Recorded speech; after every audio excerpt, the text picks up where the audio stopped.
అమరావతి రాజధాని కోసం ఇల్లిచ్చి భూములిచ్చి తమ బాధను అధికారులకు వెళ్ళగక్కుతూ అక్కడికక్కడే కుప్పగూలి చనిపోయిన అమరావతి రాజధాని రైతు గురించి ఆంధ్రజ్యోతి పత్రికలో ఎంత కూల్గా వార్త రాశారంటే చూడండి.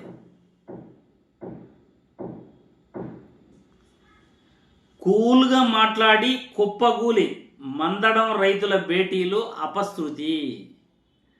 కూల్గా మాట్లాడి మెల్లగా కూర్చున్నాడట, అట్లే చనిపోయాడట. కూల్గా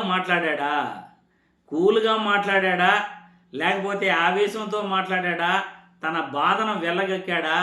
చంద్రబాబు నాయుడు చేస్తున్న అమరావతి రాజధానిలో మోసంపై ఆ రైతు ఎలా చనిపోయాడు అన్నది మొట్టమొదట మీ కథనాన్ని ప్రజలకు తెలియజేసి వాస్తవాలేంటో కూడా తెలియజేసే ప్రయత్నం చేస్తాను.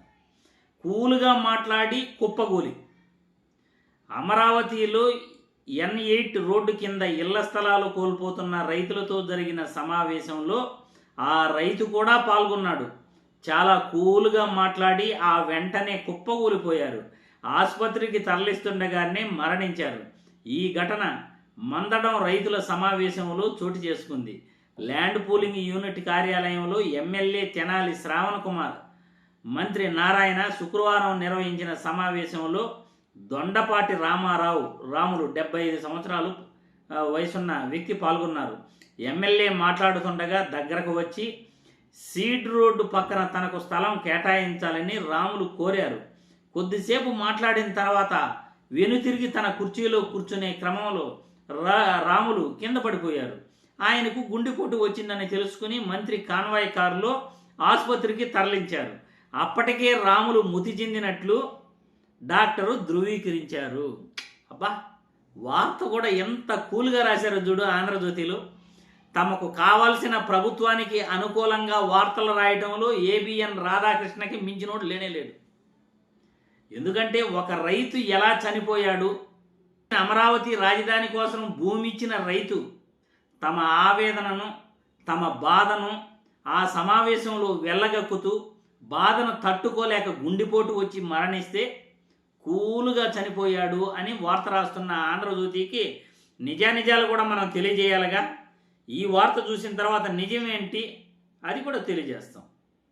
ఆంధ్రజ్యోతిలో వచ్చిన కథనంపై కూలుగా కన్ను మూశాడంటూ ఆంధ్రజ్యోతి వికృత రాతలు రాస్తుందంటూ సోషల్ మీడియాలో వీడియోలు హల్చల్ చేస్తున్నాయి.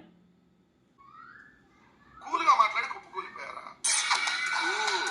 మీకు రాజధాని కోసం 29,000 మంది రైతులు 34,000 ఎకరాల భూముల్ని ఇస్తే మీరు వాళ్ళకి మోసం చేసి రోజు కూలుగా కుప్పకూలారా? కూలుగా కుప్పకూలాడని రాస్తారా? ఈనాడైతే అసలు వార్తే లేదు.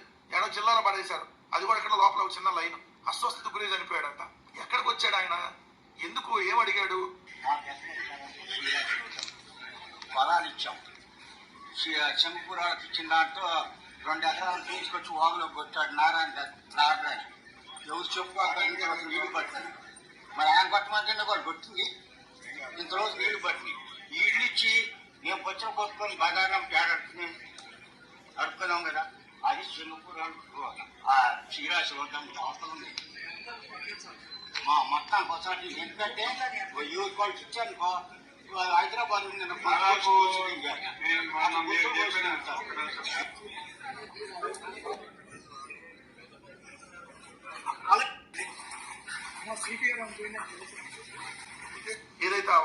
చూశారు కదండి. సాక్షిలో కూడా కథనం రాశారు. సాక్షి పేపర్లో కూడా కథనం రాశారు.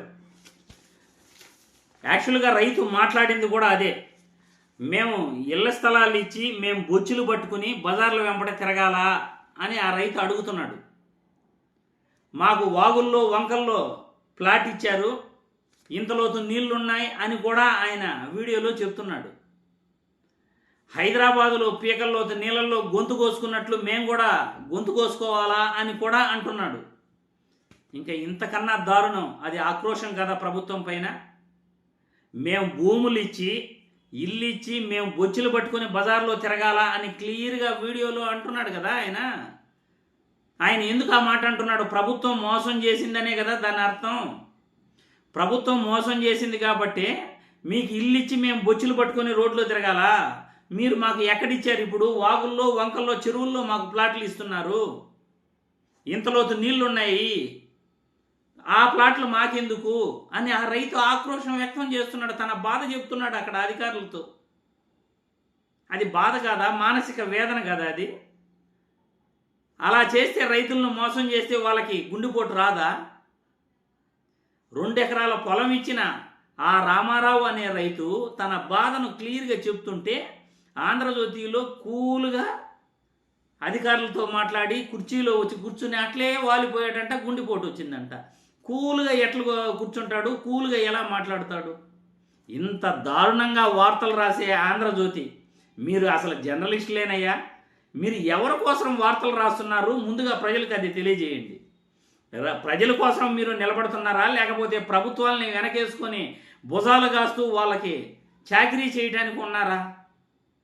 మీడియా పేరుతో ప్రజలను మోసం చేస్తూ, ప్రజల పక్షాన నిలబడకుండా ప్రభుత్వాల పక్షాన నిలబడుతూ, ఇంత దారుణంగా వార్తలు రాస్తూ ప్రజల్ని మోసం చేస్తున్న మీలాంటి వాళ్ళని జర్నలిస్టులని అనకూడదు, మీడియా సంస్థలని అనకూడదు.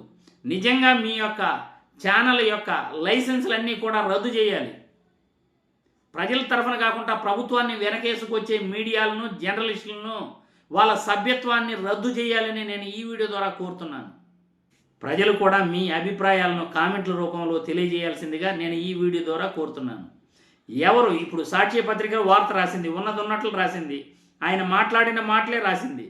ఆంధ్రజ్యోతి మాత్రం మాట మార్చేసింది. మరి ఎవరు నిజమైన జర్నలిస్టులు, ఎవరు నిజాలు ప్రజలకు తెలియజేస్తున్నారో ఒక్కసారి మీరే ఆలోచించాల్సిందిగా నేను వీడియో ద్వారా కోరుతున్నాను.